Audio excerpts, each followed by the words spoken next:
Hi,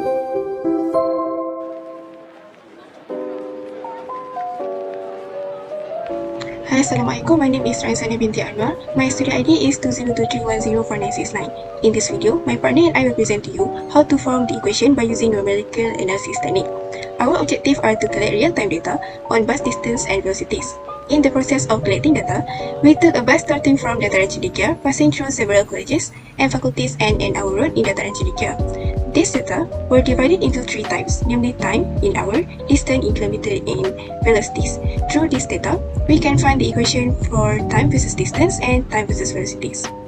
Newton's divided difference interpolation method were used for quadratic interpolation for a set of data points to find the equations for dt. Meanwhile, discrete least square method were used to find the equation for vt. This numerical method involves constructing a polynomial equation that passes through given data points for approximating a function.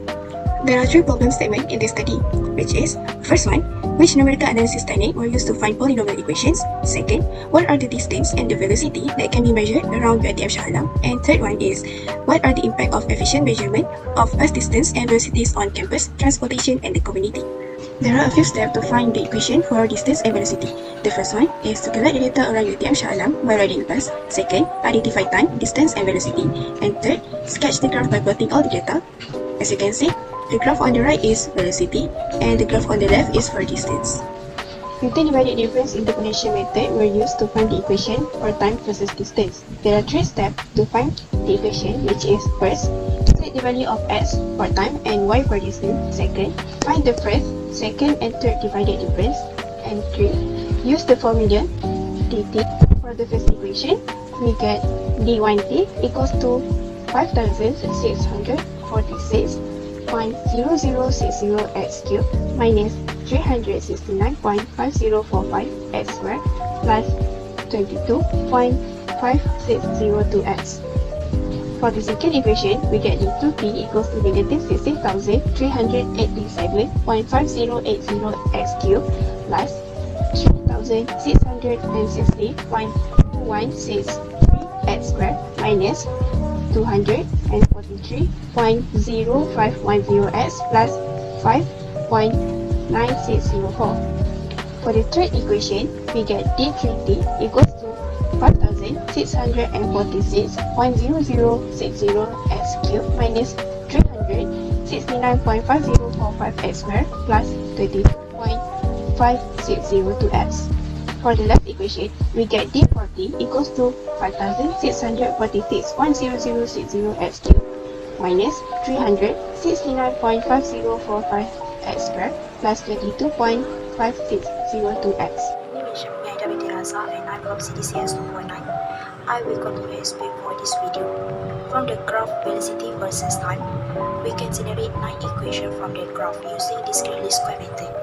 For the equation 1, we will use data 1 to data 2. And then we apply Cramer's rule to get the value of A0 and A1. Equation 1 for this graph equal to 1.333 plus 1007.6667x. Equation 2, we use data 2 and data 3. And we apply Cramer's rule to get the value of A0 and A1. Equation 2 equal to 19.6667 minus 88.000x. For the equation 3, we use data 3 and data 4. We also apply Cramer's rule to get the value of A0 and A1. Equation 3 equal to 11 plus 100.6667x. Next, equation 4, we use data 4 and data 5. The equation we get equal to 20 minus 66.5x. Next, equation 5, we use data 5 and data 6. The equation we get equal to 735 plus 366x. Equation 6, we use data 6 and 7.